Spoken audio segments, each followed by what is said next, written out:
नमस्कार छात्र मित्रों, मैं गौर सर, सहायक अध्यापक श्री भाऊसाहेब पोटे विद्यालय आकोट।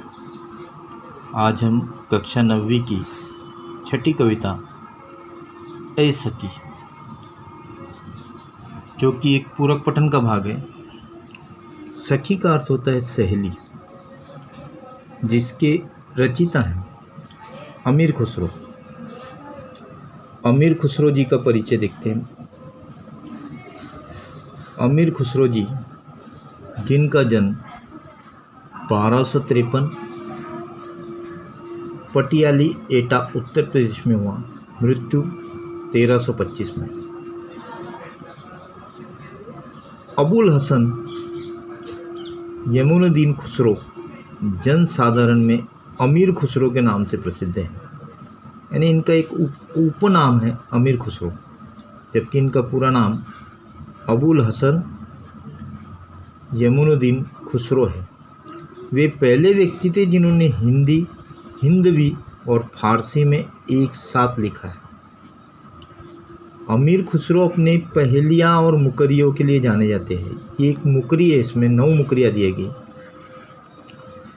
प्रमुख कृतियाँ इनकी तूफ़ातुस सिगर, वस्तुल हयात, गुर्रातुल कमा, नेहातुल कमाल, दोहे, घरेलू नुस्खे, कहो मुकरिया, दुसुखने, ढकोसले, अनमेलिया, उलटबासिया आदि कुछ कृतियाँ इनकी प्रकाशित हो चुकी है।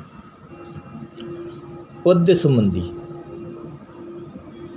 यह लोक प्रचलित पहेलियाँ हैं और उन पहेलियों का ही रूप है ये। फ़र्क इतना है कि इसका उत्तर यहीं दिया होता है। पहेलियों में हम थोड़ा सा दिमाग को चालना देते हैं। तो यह लोक प्रचलित पहेलियों का ही एक रूप है, जिसका लक्ष्य मनोरंजन के साथ साथ बुद्धि चातुर्य की परीक्षा लेना होता है। अमीर खुसरो ने इन मुकरियों के माध्यम से अपनी विशेष शैली में पहेलियाँ एवं उनके उत्तर दिए हैं। तो पहेलियों में उत्तर दिया नहीं होता है और मुकरियों में उत्तर दिया होता है, इतना ही फर्क है। तो पद्य पाठ में अमीर खुसरो की 9 मुकरियाँ प्रस्तुत की गई है और इन सभी मुकरियों का उत्तर हमें एक भ्रम में डालता है कि साजन होना चाहिए, पर उसका उत्तर साजन नहीं होता है। तो यहाँ 2 सहेलियों के माध्यम से हम इसे समझ सकते हैं कि 2 सहेलियाँ हैं, आपस में बातचीत कर रही है, एक दूसरे से पूछे जाए। अब पहली सहेली पूछती है, तो पहली सहेली को हम कहेंगे नायिका। नायिका पूछती है, रात समय वह मेरे आवे, भोर भये वह घर उठी जावे, यह अचरज है सबसे न्यारा, ए सकी साजन ना सकी तारा। अर्थ सरल है। नायिका अपनी सखी से कहती है कि रात के समय वो मेरे पास आता है, रात समय वो मेरे आवे, यानी आना, रात समय वो मेरे यहाँ आता है। भोर भय यानी कि सुबह, और सुबह उठकर अपने घर चला जाता है, उठी जावे यानी चला जाता है। यह अचरज है सबसे न्यारा, तो यह सबसे अलग प्रकार का आश्चर्य है, निराला आश्चर्य है। न्यारा यानी निराला। तो नायिका पूछ रही है अपनी सखी से, बताओ कौन? तो वो सखी कहती है शायद वो साजन, पति। तब नायिका जवाब देती है, नहीं सखी, वह है तारा, यानी कि रात के समय तारा आकाश में दिखाई देता है हमें, सुबह जैसी सुबह होती है वो चला जाता है। दूसरी सखी देखते हैं, वहाँ आवे तब शादी हुई, उस दिन दूजा और ना कोई। नायिका कहती है कि उसके आने पर शादी होती है और उस दिन किसी अन्य की कोई पूछताछ नहीं होती है, उसे ही मौत होता है। मीठे लागे वाके बोल, उसके बोल हमें मीठे लगते हैं। ए सखी बताओ कौन? तो सखी कहती साजन। तो नायिका कहती ना सखी, वो तो है ढोल। ढोल के बिना शादी नहीं होती है, ढोल बजाना ही पड़ता है क्योंकि आनंद उत्सव रहता है हमारा। जब मांगू तब जल भरी लावे। तीसरी मुकरिया में कहती है नायिका कि जब मैं उससे मांगती हूँ तो वो पानी भर के लाता है। मेरे मन की तपन बुझाया, और मेरे मन की गर्मी बुझाता है। पानी पीने से मन की गर्मी बुझ जाती है। व्याकुल मन का भारी तन का छोटा। तो वो कैसा है? मन का भारी है और तन यानी शरीर से छोटा है।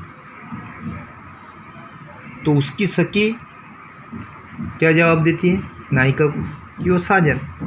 तो अब नायिका कहती कि नहीं, वो साजन नहीं, वो तो लोटा है, जिसे हम मराठी में शायद पेला कहेंगे ना, पानी का लोटा है। बेर बेर सोवत ही जगाए, यानी बार बार। चौथी मुकरिये में देखते हैं हम, बेर बेर यानी बार बार। पिछले साल आया है प्रश्न। नायिका कहती है कि वह बार बार मुझे सोने से जगाता है, ना जागूँ तो काट खावे। यदि मैं नहीं जागती तो वो मुझे काटता है। व्याकुल हुई मैं हक्की बक्की। व्याकुल यानी बेचैन, हक्की बक्की यानी चकित। तो इससे मैं थोड़ा सा व्याकुल हूँ, आश्चर्यचकित हूँ। तो बताओ सखी वो कौन हो सकता? तो नायिका ने पूछा ये बताओ सखी वो कौन हो सकता? तो सखी कहती साजन। तब नायिका उसे बताती है कि नहीं सखी, वो साजन नहीं, वो तो मक्खी है जो हमें परेशान करती है, काटती है तो नींद से उड़ जाते हैं। अति सुरंग है रंग रंगीलो, है गुणवंत बहुत चटकीलो। पांचवी मुकरी में देख रहे हैं हम, नायिका कहती है कि उसका रंग बहुत सुंदर है और वह रंग रंगीला है, वह बहुत गुणी और गाढ़े चमकदार रंग वाला है। उसे चटकीला कहेंगे हम, गाढ़े चमकदार रंग वाला। राम भजन बिन कभी ना सोता, बिना राम राम कहे कभी नहीं सोता। तो नायिका बोलती बताओ सखी वो कौन? तो सखी कहती साजन। तब नायिका उसे समझा कर देती नहीं सखी, वो तो है तोता, जिसे हम इंग्लिश में पैरट कहते हैं, हिंदी में तोता कहेंगे, मराठी में हम पोपट कहते हैं। अर्धनिशा व आयो भवन। भवन यानी भुवन, अर्धनिशा यानी आधी रात। छठी मुकरी देख रहे हैं हम, नायिका कहती है कि वह मेरे घर में आधी रात को आए। सुंदरता वर्णय कवि को, और वो इतना सुंदर है कि उसकी सुंदरता का वर्णन कोई कवि नहीं कर सकता। निरखत यानी देखते ही, मन भयो आनंद, और उसे देखते ही मेरा हृदय आनंद से भर उठता है। तो बताओ सखी वो कौन है? तो सखी बताती है साजन। तो नायिका कहती है नहीं सखी, वो है चंद्रमा, चांद। सातवीं, शोभा सदा बढ़ावन हारा, बढ़ाने वाला, शोभा सदा बढ़ाने वाला हारा। यानी नायिका कहती है कि उससे शोभा में हमेशा वृद्धि होती है, वो हमेशा शोभा बढ़ाता है। आँखीन से छीन होत ना न्यारा, और अखियों से छीनकर वो अलग होता ही नहीं, वो आँखों से एक क्षण के लिए भी दूर नहीं होता है। तो पहली पंक्ति का अर्थ देखा हमने, नायिका कहती है कि उससे शोभा में हमेशा वृद्धि होती है, वो आँखों से एक क्षण के लिए भी दूर नहीं होता है। 8 पहर मेरो मनोरंजन, वह 8 पहर मेरे मन को प्रसन्न रखता है। तो बताओ सखी कौन है? सखी तो साजनी कहती है, लेकिन नायिका उसे बताती है कि ना सखी, वो तो अंजन है, काजल, जिसे आंखों में लगाते हैं। 8वीं मुकरी, जीवन सब जग जसो कहे, जिसे सब जग जीवन कहता है, नायिका कहती है कि सब लोग यह कहते हैं कि जीवन उसी के कारण है। अब तुम समझ गए होंगे जीवन हम किसे कहते हैं। वाह बिनु नेक ना धीरज रहे, और उसके बिना किसी को जरा भी धीरज नहीं रहता। हरे छिनक, छिनक यानी क्षण, में ही की पीर, ही यानी हृदय, पीर यानी कष्ट दुख, तो वह क्षण भर में हृदय का कष्ट दूर कर देता है। तो बताओ सखी वो कौन? सखी ने उत्तर दिया साजन। नायिका कहती नहीं सखी, वो साजन नहीं, वो तो नीर है। नीर यानी पानी, कि जिसे हम जीवन कहते हैं, उसके बिना हमें धीरज नहीं रहता, और उसे पीते ही क्षण भर में हृदय का कष्ट दूर हो जाता है। 9वीं और आखिरी मुकरी है, बिन आए सब ही भूल जाए। नायिका कहती है कि जब वह आता है, जब वह नहीं आता, बिन आए सब ही सुख भूले। हाँ, बिन आए सब ही सुख भूले। जब वो नहीं आता तो कोई सुख अच्छा नहीं लगता, उसके बगैर आए सब सुख भूल जाते हैं, मैंने कि कोई सुख अच्छा नहीं लगता। आए ते अंग अंग सब फूले, और जब वो आ जाता है तो शरीर के सभी अंग पुलकित हो उठते हैं।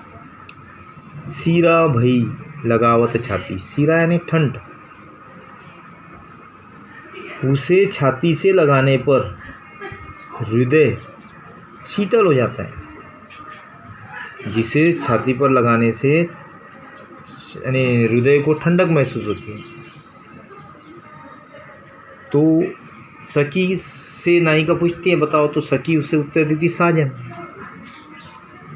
तो नायिका कहती नहीं, वो है पाती। पाती यानी पत्र, यानी आज मोबाइल का दौर है, भ्रमण ध्वनि, लेकिन जब भ्रमण ध्वनि नहीं थे तब इस पत्र को बहुत महत्व था। जब किसी रिश्तेदार का पत्र आ जाता था तो उसे पढ़कर हम बहुत खुश होते थे, और वो पढ़ने के बाद उसका हाल समाचार मिलता तो हमें ठंडक महसूस होती।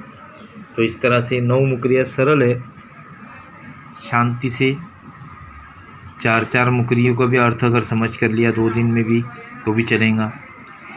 और प्रश्नों के उत्तर लिखें, 2 या 3 बार इसको समझ कर लें। कभी कभी प्रश्न में इसका उत्तर दिया हो रहेगा और उसके लिए आई हुई मुकरी लिखो, ऐसा भी हो सकता है। तो इसलिए मुकरियाँ भी याद रहना चाहिए।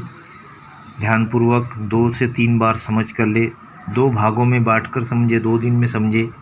धन्यवाद।